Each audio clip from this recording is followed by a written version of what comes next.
తాకట్టులో ఉన్న బంగారాన్ని విడిపించి ఆ రోజున్న మార్కెట్ ధర కట్టి మిగిలిన డబ్బును మీకు అందిస్తుంది ఎస్వీఎస్ గోల్డ్.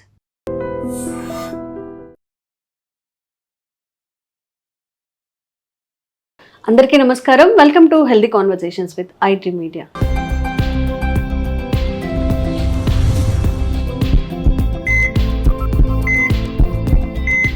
నేను మీ ఝాన్సీ. సో ఈరోజు మనం డాక్టర్ రంగనాథం గారితో ఉన్నాము, ప్రముఖ న్యూరో సర్జన్. మరి పునర్విక గురించి రెండు తెలుగు రాష్ట్రాల ప్రజలు ఎంతో కొంత తనకి సాయం చేశారు, తన సమస్య తెలుసుకున్నారు. కానీ పునర్వికకి అసలు అంత కోట్ల విలువ చేసే ఇంజెక్షన్ అనేది ఎందుకు అవసరమైంది? అసలు తనకి ఏంటి 1 year లోపు ఉన్న బేబీకి అంత పెద్ద కష్టం ఎందుకు వచ్చింది? ఆ వ్యాధి లక్షణాలు ఎలా ఉంటాయి? ఈ విషయం గురించి మాట్లాడదాము. నమస్తే సార్. నమస్తే సార్. హెల్ప్ చేశారు అందరూ, గవర్నమెంట్కి ఎంత పాసిబిలిటీ అయితే గవర్నమెంట్ కూడా ఇచ్చింది వాళ్ళకి. సంహౌ పునర్విక వరకు అయితే తను బయటపడిందని చెప్పుకోవచ్చు ఈ ఇష్యూ నుంచి. అంటే ఫైనాన్షియల్ సపోర్ట్ అయితే దొరికింది. కానీ ఒక చిన్న పసిపాపకి తలకు మించిన అన్ని కోట్ల వైద్యం చేయించాలంటే ప్రతి ఒక్కరికి అది సాధ్యమయ్యే పని కాదు. అండ్ అసలు ఆ వ్యాధి అనేది ఎందుకు వస్తుంది? జెనెటికల్గా వచ్చిందా లేకపోతే తనకి ఏంటి? అండ్ అందరికీ వచ్చిన సందేహం ఏంటంటే అన్ని కోట్ల విలువ చేసేదంటే ఇంకా అమ్మాయికి అసలు ఎంత పెద్ద వ్యాధి వచ్చిందో అని చెప్పి. అసలు ఈ వ్యాధి ఏంటి, ఆమెకి రావడానికి గల కారణం ఏంటి? వాళ్ళ తల్లిదండ్రుల పొరపాటు ఏమైనా ఉందా లేకపోతే జీన్స్ అంటూ ఉంటారు వాళ్ళ పాత, ఇది అంతా కూడా వాళ్ళందరికీ డౌట్స్ క్లారిఫై చేసే ప్రయత్నం చేద్దాం సార్ ఈరోజు. ఇది మొట్టమొదటిగా ఏమిటంటే అందరం కూడా కోరుకునేది ఈ చిన్నారి పునర్వికకి ఆరోగ్యం బాగా కుదుటపడాలి. అందరూ ఎంతో అధికంగా సహాయం చేస్తున్నారు, ప్రభుత్వం కానీ వ్యక్తులు కానీ స్వచ్ఛంద సంస్థలు కానీ అన్నీ చేస్తున్నారు. ఖర్చు అనేది చాలా ఖర్చు, 16 కోట్లు. దానికి కారణాలు కూడా లేకపోతే ఇదేదో కంపెనీ ఊరికి పెంచేసిందని కాదు. ఒకటి, ఈ మందు మన దేశంలో తయారు లేదు ఇంకా, వేరే కంట్రీ నుంచి తెప్పించాలి. ఇది స్విట్జర్లాండ్లో బ్యాసెల్ అని ఒక ప్రాంతం ఉంది, అక్కడ నోవార్టిస్ అనే సంస్థ ఉంది, ఒక ఔషధ సంస్థ, వారు తయారు చేస్తారు. ఓకే. ఇది ఎన్నాళ్ళు లేదు, వాడకంలోకి రాలేదండి మార్కెట్లోనికి. 2019లో మొట్టమొదటిసారి అమెరికాకు సంబంధించిన FDA అంటారు, ఫుడ్ అండ్ డ్రగ్ అడ్మినిస్ట్రేషన్, వారు అనుమతి ఇచ్చారు. ఐరోపా ఖండంలో అంటే యూరోప్లో 2020కి వచ్చింది. అంటే ఇప్పటికీ 5 సంవత్సరాలే. మనం ఇంక 26లో మొదటి ప్రాంతంలో ఉన్నాం కదా, 5 సంవత్సరాలే. కానీ ఈ మందు తాలూకా ముఖ్యత ఎందుకు అంటే ఇప్పటి వరకు దగ్గర 4,000 మందికి ప్రపంచం అంతటా చూసుకుంటే ఈ మందు ఇవ్వడం జరిగింది. మందు తాలూకా ముఖ్యత ఖర్చు ఒకటి అన్నట్టయితే, ఈ మందు ఇచ్చిన తర్వాత 2 సంవత్సరాల లోపల కానీ ఈ మందు కానీ ఇవ్వగలిగితే, లేకపోతే వారికి పూర్తిగా లక్షణాలు రాకుండా కానీ ఇవ్వగలిగితే అసలు చాలా చాలా మంచి ఫలితాలు ఉంటాయి, అసలు 100% బాగుంటుంది అని. అంటే ఏజ్ పెరిగే కొద్దీ మందు తీవ్రత కూడా పనిచేయదు వాళ్ళకి, ఎందుకంటే అప్పటికే లక్షణాలు ప్రస్ఫుటంగా అయిపోతాయి. ఇవి క్లుప్తంగా ఉండేటువంటి సమాచారం. ఆఖరణ ఒకసారి ఏదో 16 కోట్లు కూడబెట్టి వాళ్ళు ఏదో ప్రయత్నం చేసి ఇంజెక్షన్ ఇస్తే ఈ జీవితాంతం దాని ఇబ్బంది రాదా అని కూడా ఒక ప్రశ్న వస్తుంది. ఇది కూడా అందరు గమనించాలి. ఎవరిని మనం డిప్రెస్ చేసేటువంటి భయపెట్టేటువంటి ప్రయత్నం కాకపోయినా వాళ్ళ దీని గురించి ప్రపంచం అంతటా ఉన్న సమాచారం బట్టి మనం మాట్లాడుకుంటాం. దగ్గర 8 నుంచి 9.5 సంవత్సరాలు అంటే హాయిగా ఉంటారట. తర్వాత మరి ఎలాంటి ప్రాబ్లమ్స్ వస్తాయని చూడాలి. దీని మీద ఇంతకీ ఎప్పుడు కూడా ఏంటంటే వైద్య రంగానికి, వైద్య నిపుణులకి ఈ మందు మీద పూర్తి సమాచారం, పూర్తి నాలెడ్జ్ ఇంకా రావాల్సి ఉంది. ఇది ఒక కొత్తగా ప్రవేశించిన మందు. ఓకే. ఇప్పుడు మీరు ముందు చెప్పారు కదా సార్, 4,000 మందికి ప్రపంచవ్యాప్తంగా ఇచ్చారని చెప్పి, వాళ్ళకు కూడా అదే ఇప్పుడు ఉన్న లక్షణాలు కొంచెం మంచిగా బాగా అయ్యాయి, కొంతమంది బాగా అయ్యారు. 4 సంవత్సరాలు అంటే 4,000 మంది అంటే దగ్గర 5 సంవత్సరాలు ఇచ్చిన వాళ్ళే కదండి. అయితే మనకు తెలియాల్సింది ఏమిటి, ఈ లక్షణాలు రాకముందు ఎంతమందికి ఇచ్చారు, లక్షణాలు వచ్చిన తర్వాత ఎంతమందికి ఇచ్చారు, 2 సంవత్సరాల లోపల ఎంతమంది అదృష్టవంతులు, ఇలాంటివి. ఎందుకంటే ఈ వ్యాధిని SMA అంటారు, అంటే స్పైనో మస్కులర్ అట్రఫీ. అంటే స్పైన్ అంటే స్పైన్ వెన్నుపూస, మస్కుల ధాన్యం నుంచి వచ్చే కండరాలు తాలూకా నెమ్మదిగా పలచగా అయిపోవడం, ఎట్రఫీ అంటే కుంచుకుపోవడం, సన్నగా పుట్టినప్పటి నుంచి కూడా ఇంకా పుట్టడంతో వీక్ అయిపోతుంటారు. దానికి ఎందువల్ల వస్తుందనేది ఓ రకమైన జన్యుపరమైన వ్యాధి, తల్లిదండ్రుల ద్వారా సంక్రమిస్తుంది. ఇప్పుడు ఎవరైతే తప్పు పట్టడం కానీ కాదు ఇది, కానీ వచ్చిన వ్యాధి అయితే మాత్రం ఆటోసోమల్ రెసిసివ్ అంటారు. తల్లిదండ్రులు ఇద్దరి నుంచి వచ్చారు. దీనికి కారణం కానీ చూసుకున్నట్టయితే సర్వైవల్ మోటార్ న్యూరాన్ అని ఒక ప్రోటీన్ ఉంది, SMN ప్రోటీన్, SMN1 అంటారు. ఇది ఇప్పుడు నరం ఉంటుంది, నరం నుంచి నరం సప్లై ఎక్కడ ఒక కరెంట్ తీగలాగా కండరానికి వస్తుంది. దీనిని కలిపి మోటార్ న్యూరాన్ జంక్షన్ అంటారు. అంటే మోటార్ అంటే ఏది, జంక్షన్. ఇది పనిచేస్తూ ఉండాలి, పని తెలియకుండా జరుగుతూ ఉంటుంది. ఈ ప్రోటీన్ లోపం వల్ల ఏదైతే ఉందో ఈ కండరాలు పనిచేయకుండా అయిపోతాయి. బేసికల్లీ ఇది ఒక ముఖ్యమైన కండరాల వ్యాధి. నరాల నుంచి కూడా దానివల్ల ఇబ్బంది ఉంది అని. ఇది మన దేశంలో చూసుకుంటే ఇప్పుడు చెప్తున్న పరిశోధన ప్రకారం దగ్గర 3% మందిలో ఉందట.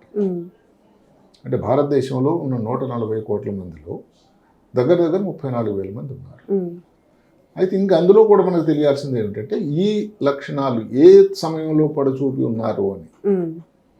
ఈ జోల్స్ జెన్స్మా కూడా వాళ్ళు ఏం చెప్తున్నారంటే బెస్ట్ రిజల్ట్స్ ఎప్పుడండి, ఎప్పుడు రిజల్ట్స్ అంటే లక్షణాలు పూర్తిగా రాకముందు. మరి మీరు అడగచ్చు లక్షణాలు రాకపోతే ఎట్లా గుర్తిస్తారు? గుర్తించడం అనేది ఇప్పుడు ఎవరైనా చిన్నపిల్లల నిపుణుల దగ్గరికి వెళ్తారు, వ్యాక్సిన్ ఇస్తుంటారు కదా, ఏది ఇమ్యునైజేషన్ 3 నెలలకు వెళ్ళాలి, 6 నెలలకు రావాలని ఉంటాయి కొన్ని, పోలియో, DPT అని. అలాంటి సమయంలో పరీక్ష చేస్తూ ఉంటే ఇప్పుడు కొన్ని మైల్ స్టోన్స్ అని ఉన్నాయి. తల్లిని చూసి సోషల్ స్మైల్ అని ఉంటుంది. 3 నెలలకు నవ్వుతారు పిల్లలు, 6 నెలలకు కొంచెం మెడెత్తారు. కూర్చోవడం అనేది 9 నెలలు, నడవడం 1 సంవత్సరం, మాట్లాడడం 1 సంవత్సరం దగ్గరలో, సరే అటు ఇటు కొంచెం లేట్ అవ్వచ్చు. వీటిని మైల్ స్టోన్స్ అంటారు. ఏదైనా కారణం వల్ల కానీ ఈ మైల్ స్టోన్ లేట్ అయింది అనుకోండి, ఏమిటి ముఖ్యమైన మైల్ స్టోన్? మెడ ఎత్తటం, కూర్చోలేకపోవడం, కాలు ఆడించలేకపోవడం. అసలు మామూలుగా చిన్నపిల్లలు డాక్టర్ గారు చేతులు పెట్టుకొని చూస్తే కాలు అలా వదిలేయటం, చేతులు వదిలేయటం, అసలు ఏమాత్రం కూడా కాళ్ళలో పట్టు లేదు. ఇది అయితే ఒక డౌట్ మాత్రం వచ్చేదానికి ఆస్కారం. ముఖ్యంగా ఈ విషయం తెర మీదకి వచ్చిన తర్వాత ఏంటంటే ఇంకా దాని దృష్టిలో చూస్తారు. అందువల్ల దానివల్ల మంచి ఏం జరుగుతుందంటే అవగాహన రావడం వల్ల తొందరగానే కానీ దానికి టెస్టులు చేసి ఇదే వ్యాధిని నిర్ధారణ చేస్తే మరి కొంతమంది అయినా దాని మందులు కానీ ఎక్కడో ప్రయత్నించి చేయగలిగితే మరి వాళ్ళకి మంచి జరగడానికి ఆస్కారం ఉంది. అంటే పునర్విక కేసులో తను మెడ వాళ్ళు చేయడం అంటే మెడ ఒకటే కాదు, 9 నెలల ప్రాయంప్పుడు తను కూర్చోలేదు, నడుము మెడ ఒకటి పడేయటమే కాదు, కాళ్ళు సరిగ్గా పట్టుకోవడం లూజ్ అయిపోయింది. అదే కాకుండా వీళ్ళ కండరాలు పనిచేయకపోవడం వల్ల జరుగుతుంది. నేను గాలి తీసుకోవడానికి కూడా కొంతమంది ఇబ్బంది వచ్చే అవకాశం ఉంది. వెంటిలేటర్లు అటు అవసరం పడవచ్చు. మింగడానికి కూడా కష్టం, ఫీడింగ్ కూడా వాళ్ళకి కష్టం. అవసరం దానికోసం చూపు కూడా ముక్కు నుంచి వేసి ఫీడింగ్ చూపు కూడా చేయాలి. ఇవి దాని తాలూకు ఇబ్బందులు. ఇప్పుడు ఇంతకుముందు కూడా ఇలాంటి వ్యాధి అనేది ఉంది, దాన్ని స్పైనల్ మస్కులర్ డిస్ట్రఫీ అని. అసలు కొంతమంది పెద్ద వయసులో ఉండి 30 సంవత్సరాలు వాళ్ళు ఇంక ఈ జీవితంతో మేము వేగలేము, ఇంకా మేము మా జీవితాన్ని చాలించాలనుకుంటున్నాం అని సుప్రీంకోర్టు వారిని ఆశ్రయించిన సన్నివేశాలు కూడా ఉన్నాయి. దానిని ఆంగ్లంలో ఏమంటారంటే మెర్సీ కిల్లింగ్, యుతనేసియా అంటారు. అంతకన్నా గౌరవం ఇంకోటి ఉండదేమో. నిజమే, కానీ అంటే మన దేశంలో అది కానీ ఆ వ్యక్తి అంటే అక్కడ 2 మాటలు ఉన్నాయి. ఒకటి లీగల్ ఆస్పెక్ట్, రెండోది ఆ వ్యక్తి ఆ కుటుంబం ఎంత బాధపడుతున్నారు. ఎప్పుడైతే ఒక వ్యక్తికి దీనికి మందు లేదు, రోజు కృషించకపోవడమే జీవితంలో ఇంకా నేను బతకలేను అని అన్నప్పుడు ఆ నిరాశ నిస్పృహల్లో ఇలాంటి ఆలోచనలు వస్తూ ఉంటాయి. మరి సుప్రీంకోర్టుని ఆశ్రయించారు వారు తల్లిదండ్రులు. సుప్రీంకోర్టు వారు ఇచ్చింది ఏమిటంటే అక్కడ యుతనేసియా అనేది భారతదేశంలో 2 రకాలుగా ఉంటుంది, యాక్టివ్, ప్యాసివ్. ప్యాసివ్ అంటే దానికి ఇవ్వాల్సిన మందులు ఏవైతే ఇంతవరకు తీసుకున్నారో అది ఆపేయటం. యాక్టివ్గా ఏదో ఇంజక్షన్లు ఇచ్చి మిగతా దేశాల్లో ఉండేటువంటి పద్ధతిలో చేసేటువంటి లీగల్ ప్రకారం న్యాయపరంగా సమ్మతం కాదు భారతదేశంలో ఇప్పుడున్నటువంటి న్యాయ సంహిత ప్రకారం. అదే మరి సుప్రీంకోర్టు వారు తెచ్చి చెప్పారు. ఇప్పుడు ఈ పాపది ఆ పరిస్థితి వస్తుందని మనం కోరుకోకూడదు. అయితే ఈ మందు వల్ల ఏమిటి ఉపయోగం అని అంటే రోగ తాలూకు ప్రవర్తన ఏదైతే ఉందో రోజుకి దినదిన ప్రవర్తన ఇంకా క్షీణించకపోయే పరిస్థితికి అడ్డకట్టపడుతుంది. ఇంప్రూవ్మెంట్ ఏదైనా రావడానికి ఆస్కారం ఉంటుంది. లక్షణాలు పడచూపక ముందు కానీ మనం కానీ ఇంజెక్షన్ ఇవ్వగలిగితే ఇన్ని పాయింట్లు ఉన్నాయి అక్కడ. దాన్ని ఒకటి అంటే అన్ని గుర్తించాలి. క్లాజులే, అంటే గుర్తించాలి, కంప్లీట్ సొల్యూషన్ అని. లక్షణాలు రాకముందు గుర్తించాలి. అప్పుడు 16 కోట్ల ఖర్చు పెట్టి దాన్ని ఇంజెక్షన్ ఇవ్వగలగాలి. ఇంజెక్షన్ ఎక్కడి నుంచో నోవార్టిస్ సంస్థ ఎక్కడి నుంచి స్విట్జర్లాండ్ తెప్పించాలి. మళ్ళీ అక్కడి నుంచి మనం దిగుమతి చేసుకోవాలి. ఈ దిగుమతి సుంకం ఇవంతా కలిపి దగ్గర 16 కోట్లు అవుతుంది. ఇక్కడ ఒక చిన్నది, ఒక కొత్త మెరుపు కూడా ఉంది. ఇది అందరూ గమనించాలి. ఈ నోవార్టిస్ సంస్థ వాళ్ళే కొంత హ్యుమానిటీ ప్రకారం ఒక చిన్న సహాయం కూడా మొదలుపెట్టారు. గ్లోబల్ యాక్సెస్ ప్రోగ్రామ్ అని, అంటే ఒక లాటరీ సిస్టమ్ పెట్టారటండి. అంటే ఇప్పుడు ప్రపంచంలో దీనికి అప్లై చేసి, అయ్యా మా పాపకి ప్రాబ్లం ఉందని వాళ్ళు ఎవరన్నా అప్లై చేస్తే వాళ్ళందరికీ కలిపి ఒక లాటరీ వేస్తారు. ఆ లాటరీలో ఎవరైతే కష్టం రావడం అదృష్టం కాదు, ఎవరికైతే ఆర్థిక దృష్ట్యా ఇబ్బంది ఉన్న వాళ్ళకి ఏంటంటే ఈ లాటరీలో కానీ వారి పేరు వచ్చిందనుకోండి, వాళ్ళు ఫ్రీగా సప్లై చేస్తున్నారు. గమనించండి అందరూ. ఈ సమాచారం పునర్విక వాళ్ళ తల్లిదండ్రులు కూడా చేరినట్టయితే ఈ ప్రోగ్రాం ద్వారా ఇది కూడా చాలా సంతోషం. అయితే ఉన్నదల్లా ఏమిటంటే ఆ లాటరీలో ఎవరు వస్తారో తెలియదు. కానీ మనం వింటూ ఉంటాం, ఎక్కడికి వెళ్ళారు, దెబ్బలో పనిచేశాడు, దుబాయ్లో ఉన్నాడు, లాటరీ టికెట్ ఎప్పుడో కొన్నాడు, మర్చిపోయాడు, మరి 2 కోట్లు వచ్చింది అంటే సంతోషమే కదా. అలాంటి లాటరీ మరి ఈ బేబీకి అంతగానే, జీవితానికి అంతగానే లాటరీ ఏముంది అంటే ఒక చిన్నదన్నా ఒక మెరుపు ఉంది. అంటే ఎవరైతే ఆర్థికంగా దానిని తీసుకోలేని వాళ్ళకి, వెసులుబాటు లేని వాళ్ళకి ఇంకొక చిన్న ఉపాయం ఆలోచన అయితే ఉంది. నాకు ఇంకెవరు అండి, నిన్న మనం కోవిడ్ వ్యాక్సిన్ మనం చేసాము. భారతదేశం పర్టికులర్గా ఫార్మసీకి mother of pharmacy in the world. అప్పట్లో చాలా ఇప్పుడు కూడా మందులన్నీ కూడా సప్లై చేసేది. అన్ని రా డ్రగ్స్ ఏవైతే ఉన్నాయో ప్రపంచంలో మిగతా దేశాలకి సప్లై చేసేటువంటి ఒక సమత్వం 20% మన దేశం నుంచి. అలాంటప్పుడు ఇది మనం ఎందుకు తయారు చేయలేము అంటే, దానికి చెయ్యలేము అని కాదు, దానికి ఎలా ఆలోచన ఉంటుందంటే ఎంతమందికి ఇది అవసరం. కోవిడ్ వ్యాక్సిన్ ఇది ఒకటి కాదు కదండి. కోవిడ్లో కోట్లాది మంది మరణించేటువంటి సన్నివేశంలో అదొక సంజీవనిలాగా వచ్చింది. అంటే ఇక్కడ రేరు వ్యాధుల కోసం తక్కువ మంది ఉండడం వల్ల దాని నివారణ ఏదో పెడచెవిని పెట్టడం కాకపోయినా డెఫినెట్గా ప్రభుత్వం వారు ఇలాంటి రేర్ కేసుల కోసం ఆర్థికంగా కానీ దాన్ని సహాయం చేసేదానికి, లేకపోతే దిగుమతి సుంకం తగ్గించి ఖర్చు కూడా తగ్గించేటువంటి ప్రయత్నం కానీ, నోవార్టిస్ సంస్థ వారికి ఒక విన్నపం పత్రం రూపంలో సమర్పించి ఈ వ్యక్తిగా ఈ యాక్టివ్గా ఉన్న డిసీజ్ స్టేజ్లో ఈ మందు ఇప్పించడానికి కూడా ప్రయత్నం చేస్తే దానివల్ల పిల్లలకు కూడా ఉపయోగంగా ఉంటుంది. తర్వాత ఇంకా కొంతమంది తల్లిదండ్రులు ఏమిటంటే, ఒకవేళ కానీ ఇలాంటి ఇబ్బంది ఉండేటువంటి పిల్లలు ఉండకూడదని మనం కోరుకుందాం. వాళ్ళకి కానీ ఉండేటట్టయితే ఏమవుతుందంటే ఒక ఆలోచన వస్తుంది, 100% ఇంకా జీవితంలో రాదా. ఈ వ్యాక్సిన్ ఏదైతే తీసుకున్నారో ఇంత కష్టపడి, మీరు అన్నారు ఖర్చుతో 8-9 ఇయర్స్ తర్వాత అప్పటి వరకు బాగుంటుంది. ఇక్కడ కూడా 2 మాటలు ఏంటంటే, మామూలుగా నోవార్టిస్ సంస్థ వారి నుంచి వచ్చిన నోటు ఏదైతే ఉంటుందో వారు చెప్పడం ఏంటంటే ఇది క్యూర్ కాదు, ఇది డిజీజ్ మాడిఫైయింగ్, అంటే డిసీజ్ తాలూకా స్థితిగతుల్ని మార్చేటువంటి మందు. ఇంకా ప్రపంచంలో మరి ఎక్కడా లేదా సార్? ఓన్లీ అక్కడ తప్ప ఎక్కడా లేదా వ్యాక్సిన్? అంటే అసలు ఎంతవరకు అంటే ప్రపంచంలో కాస్ట్లెస్ట్ మందులు కొన్ని ఉన్నాయి. ఆ మందులో ఆ కోవలో ఉంది జోల్జెన్స్మా. ఇంకా ఈ వ్యాధికి 2 మందులు ఉన్నాయండి, రిస్విప్లామ్ అని, స్పిన్నార్జాన్ అని. అవి దీనంత ఉపయోగకరం ఉంది, ఈ శక్తి లేదు. అది కూడా ఏమిటంటే ఏదో అలా మందులు వాడుతూ. మళ్ళీ ఇంకొకటి ఏమిటి, ఇది ఒకే ఒక ఇంజెక్షన్, ఒక్కటే ఒక ఇంజెక్షన్, అవి జీవితాంతం వాడాల్సిన మందులు. సరే, వాడే ముందు చాలా మంది అడుగుతున్న ప్రశ్న ఏంటంటే, ఎక్కడ ఇవ్వగలం, ఏ హాస్పిటల్లో సౌకర్యాలు ఉండే దగ్గర, ఎక్కడన్నా చిన్నపిల్లల నిపుణులు పిడియాట్రిషియన్స్ అంటామో అక్కడ ఉండి కొంచెం మంచి సౌకర్యం ఉంటే ఏ హాస్పిటల్లో ఇవ్వచ్చు నా ప్రకారం. దానికి ఇంకా కొన్ని అనుమానాలు ఏమిటి, ఇది స్టెరాయిడ్ ముందు అనుమానం కాదు, ఇది నిజం. దీనివల్ల కొన్ని సైడ్ ఎఫెక్ట్స్ వచ్చేదానికి ఆస్కారం ఉంది. ముఖ్యమైన అవయవాలైన ప్లేట్లెట్స్ తాలూకా కణాల సంఖ్య తగ్గొచ్చు, లివర్ మీద దాని ప్రభావం రాదు. చిన్న పాప అంత డోసెస్ ఆఫ్ వ్యాక్సిన్ అనొచ్చా? దాన్ని మరి టాలరేట్ ఆ ఏజ్కి అదే ఫిక్స్ ఒక డోసే, ఒకే ఒక డోసు. అంటే అది ఒక జన్యు మార్పిడి వ్యాధి లాంటి ప్రక్రియ, ఎందుకంటే జన్యువు ద్వారా వచ్చింది. ఏమిటా జీను? SMN1 gene. ఆ జీన్ను మార్చేటువంటి, జీన్ మార్పిడి మనం వింటూ ఉంటాం చూడండి సినిమాల్లో, అలాంటిది. అంటే నిజానికి ఆ జీను మార్పిడి తాలూకా ప్రక్రియనే ఇంజెక్షన్ తీసుకుంటుంది చేతిలోకి. సో అందువల్ల ఏమిటంటే దానికి అంత చాలా మంచి ఉపయోగం ఉంది. లేకపోతే ఎంతమంది మాత్రం ప్రశ్నించారండి 16 కోట్లు ఒక ఇంజెక్షన్ కోసం. ఈ మిగతా మందులు ఏదైతే జీవితాంతం వాడుతూ ఉంటారు. ఇప్పుడు ఇంత వాడి కూడా ఎంతమంది ఇంప్రూవ్ అవుతారు అనేది దానికి సమాచారం ఇంకొక కొన్ని 5 సంవత్సరాలు అయిన తర్వాత కొన్ని 100,000 మంది 4,000 ప్రపంచం అంతా తక్కువేనండి సంఖ్య. చాలా రేర్ డిసీజ్, చాలా తక్కువ కదా. ఇందుకు ఎంతమందికి వైద్యం అంటే 4,000 అంటే తక్కువే కదా. అందువల్ల ఏమిటంటే ఒక 10,000 20,000 మందికి ఇలాగా ఈ వైద్యం ఇదే మందు వాడి దానిలో ఎంతమందికి 70% బాగా అయ్యారు, జీవితాంతం బాగున్నారు, 20-30 సంవత్సరాల వయసు వచ్చినంత వరకు ఆరోగ్యంగా ఉన్నారు అంటే కొంతలో కొంత ఆలోచన వేరే ఉంటుంది. కాబట్టి ఇవన్నీ ఇంకా మనకు ఎదురుగా రావాల్సి ఉంటుంది. ఇప్పుడిప్పుడే దాని కన్క్లూషన్స్కి వెళ్ళిపోవడం కానీ లేదా లాభం లేదని కాదు, కానీ డెఫినెట్గా ఈ మందు అన్నది చాలా ఖర్చుతో కూడుకున్న మందుల వాటిలో జాబితాలో ఉంది.